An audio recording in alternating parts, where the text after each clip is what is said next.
श्री पुरुषोत्तमम परम दयाल भक्त के साथ बैठे हुए हैं। बातचीत चल रही है यहाँ पे बहुत सारे तत्व को लेकर।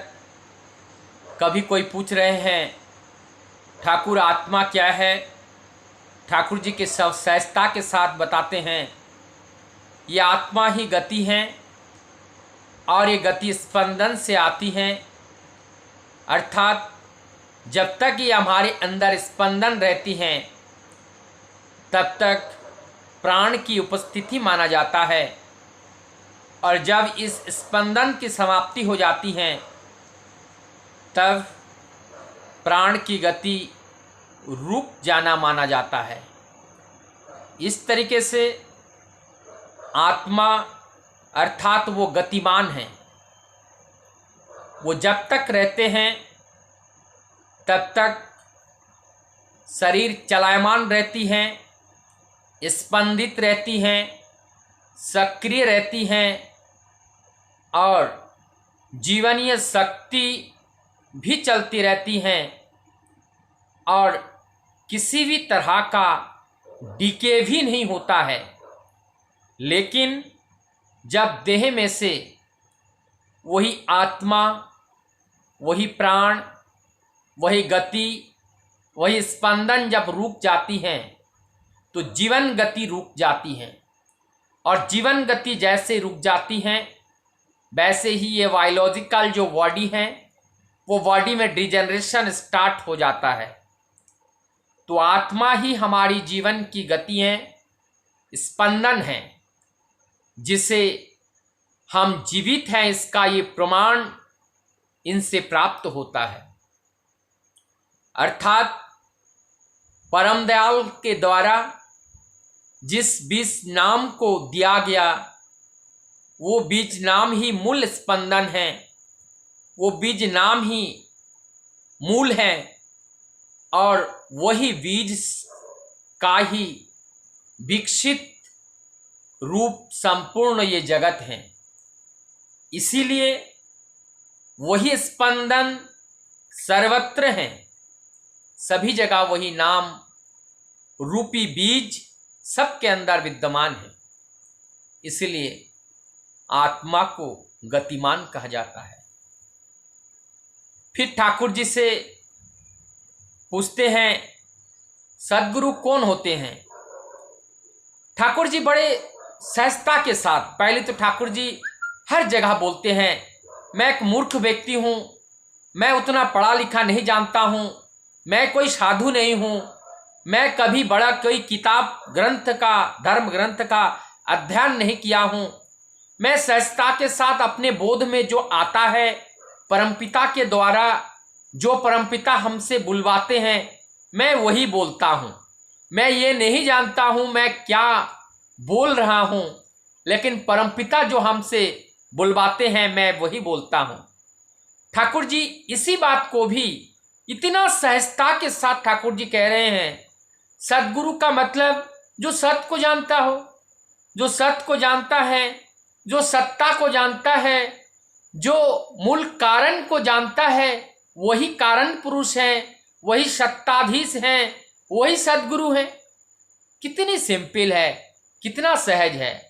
इतना सहज कौन कर सकता है, कौन सोच सकता है। जो जगत के मालिक होगा, जो जगत के कारण पुरुष होगा, तभी तो इतना सहजता के साथ इस बात को समझते हैं।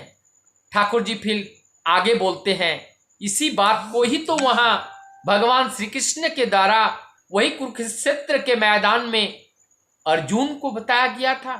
संजात संजायते श्रद्धा, जो सत्य के साथ जब युक्त होते हैं तभी हमारे अंदर श्रद्धा का संचार होता है, हमारे अंदर श्रद्धा की उत्पत्ति होती है। और जब तक हम सत्य के साथ नहीं जुड़ते हैं तब तक हमारे अंदर वो श्रद्धा उत्पन्न नहीं होता है। और ये श्रद्धा जब उत्पन्न नहीं होता है तब तक हमारे अंदर विश्वास नहीं उत्पन्न होगा, और जब तक विश्वास नहीं होगा तब तक हमारे अंदर निर्विचार्यता नहीं आएगा, और जब तक निर्विचार्यता नहीं आएगा तब तक प्रेम का उदय नहीं होगा। और जब तक ये प्रेम रूपी प्रेम कहे या प्रेम से पहले जो भक्ति है वो भक्ति का गाढ़त्व ही प्रेम है। और भक्ति गाढ़ा कब होता है? जब वो निर्विचारिता आते हैं विश्वास में, तभी वो भक्ति इतना गाढ़ा हो जाता है कि वो प्रेम का रूप धारण कर लेते हैं। और वही प्रेम से ही हमारे जीवन का समर्पण आता है। जब तक हमारे जीवन में प्रेम का उदय नहीं होता है तो वो समर्पण नहीं होते हैं। माँ अपने बच्चे को प्रेम करती है, इसीलिए उस बच्चे के लिए अपने जीवन को भी नौछावर करने के लिए वो तैयार हो जाते हैं। जिस दिन माँ की तरह जैसे माँ बच्चे को प्यार करती हैं और उस बच्चे का कोई दुख माँ सहन नहीं कर पाती हैं, जिस दिन हम भी अपने प्रभु का साथ जब प्रेम हो जाएगा, उनका एक भी दुख हमें सहन नहीं होगा। और प्रभु का कष्ट होने से पहले यही प्रार्थना हम करेंगे, ये प्रभु ये सारा कष्ट हमें दे दो लेकिन हमारा प्रभु का कोई कष्ट ना हो। ऐसा होता है समर्पण, अर्थात कंप्लीटली सरेंडर आता है। लेकिन ये सब मैकेनिज्म है, ये प्रोसेस है।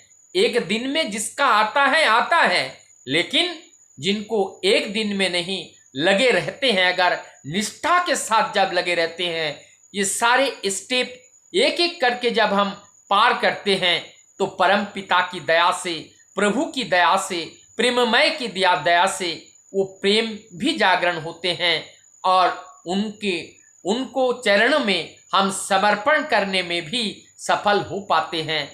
लेकिन केवल दया है, उनकी करुणा है, उनकी इच्छा से ही ये सब कुछ संभव है। उनकी इच्छा के बिना कुछ संभव नहीं कहते हैं। इसलिए तो कहा गया सिद्धि मूलम गुरु कृपा ही। सिद्धि का मूल है गुरु की कृपा। ये गुरु की कृपा बिना कुछ नहीं होते हैं। और ठाकुर जी इस बात को कहते हैं, कृपा मतलब करके पाना। जब हम करेंगे तो उनका कृपा अनाहत से हमारे ऊपर होगा। वंदे पुरुषोत्तम।